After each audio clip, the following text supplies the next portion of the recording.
Remember before the pandemic, most people commuted to work in downtown Toronto's financial district. Didn't matter if they drove, took GO train or the TTC, it usually meant over an hour each way. People did complain from time to time, but they were used to it. Then the pandemic came. No cars on the road, no people walking. Downtown became a ghost town. Not just Toronto, but the entire world. Everyone built the habit of working from home.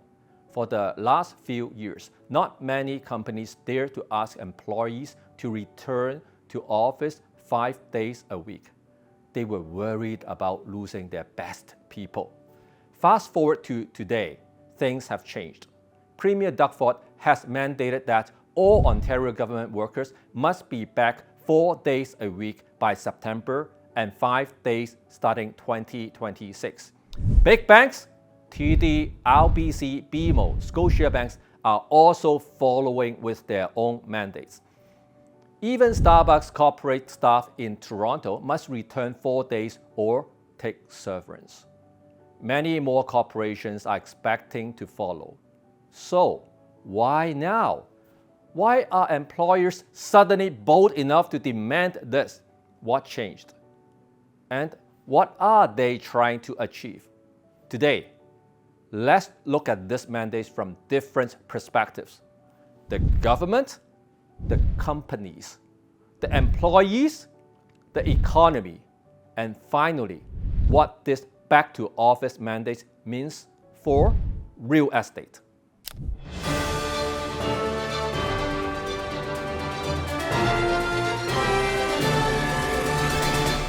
Number one, why government finally pushes this?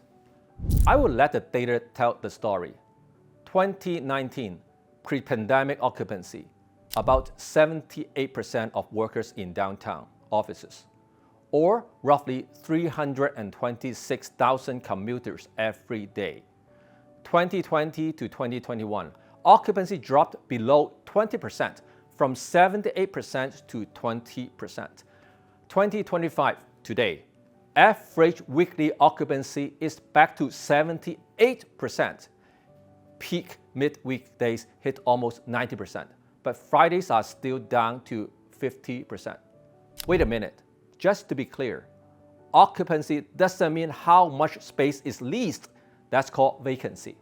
Occupancy is about how many workers actually show up at their desk each day. So even if a bank or technology company has rented the entire floor, the occupancy number measures real human activity inside the building. The people swiping their cards, riding their elevators, and sitting at those desks. But here's the issue. Even though office occupancy is nearly back to pre-pandemic levels, foot traffic downtown is still 40% lower than 2019.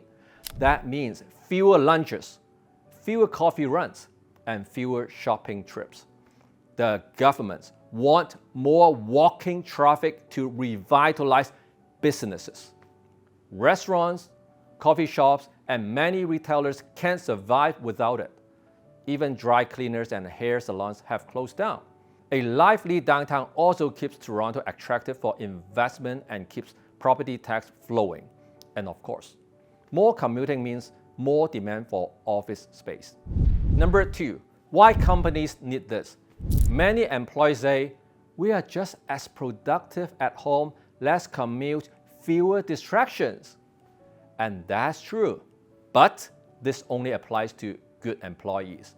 Research shows over 50% of employees don't have the discipline or have too many other home responsibilities. They end up far less productive or not fully focused on work. Compared to top performers, some of these employees are working only 50% of the day.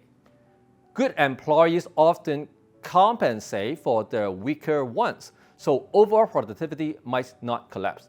However, creativity suffers. Why? Because idea comes from when experts talk to experts. Before the pandemic, staff walked to lunch, grab a coffee, bump into each other, That's when collaboration happened. Today, even with the same number of people technically working, foot traffic downtown is down 43%. That loss of energy is also lost creativity. Companies need people back together, not just to do tasks, but to share ideas, build culture, and justify those expensive AAA office leases. And why are they daring to do this now? Because the economy is weak, unemployment is climbing, and employees simply have fewer options. They care about their job's position. Here is the thing. Any company without spirit and culture won't last long. It is hard to keep talented employees when their peers do not perform well. They will eventually find the compensation is not fair to them. Number 3, why employees don't like it. In the last few years, most employees have become lone wolves. Some even don't like to talk or meet with peers. Good employees want to save time. Why spend 2 hours a day just commuting? Less productive employees prefer working from home because it means less transparency, less supervision, less interaction with bosses or even peers. No one really sees how they are spending the 8 hours a day. So, it doesn't matter good or poor employees. They may feel their employer doesn't understand them. Number 4, why it's so important to the economy? Let's look at GDP. GDP is not just about how much we create, it is about how much we consume. Commuter numbers are almost back to pre-pandemic levels, but foot traffic is still down by half. That means fewer meals, fewer retail purchases, fewer services downtown. Restaurants can survive on half of their customers. They cut staff, some shut down. Less spending means less economic activity. GDP drops. Revitalizing office space brings back people, more spending, stronger economy. When everyone stays home, saves money, and spends less, the economy suffers. Number 5, what it means for real estate. Let's compare the office market.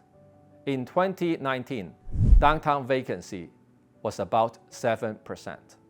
In 2025, the vacancy is around 18%, one of the highest in decades. But in the AAA office towers near Union Station, vacancy is only 3%, just like before. Big banks and corporations are fighting for best office spaces to bring back staff. This creates a split market. Premium offices are in demand, while older buildings are struggling. What about residential condos in downtown?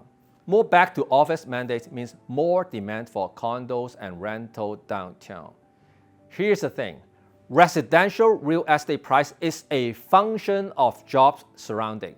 More jobs, more residential demand in the area. Economists have found that for every 1,000 new jobs created nearby, rental prices climbed by 0.5% to 1% within just 1 year or 2. That directly links job growth to residential real estate demand. I will keep you posted on how it goes in the next few months. So, this mandate matters for everyone, for the governments, for the city, for the companies, for the employees, and the economy. And yes, for the real estate. More people in the core means more spending, more energy, more demand, higher GDP. And here's what many employees may not realize. In the long run, a stronger economy gives companies room to grow, and that's how salaries go up and more jobs get created.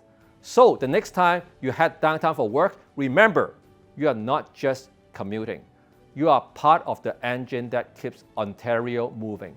Feel free to share this video with your peers who are complaining about the back to office mandate. If you found this helpful, subscribe and hit the bell so you don't miss the next episode.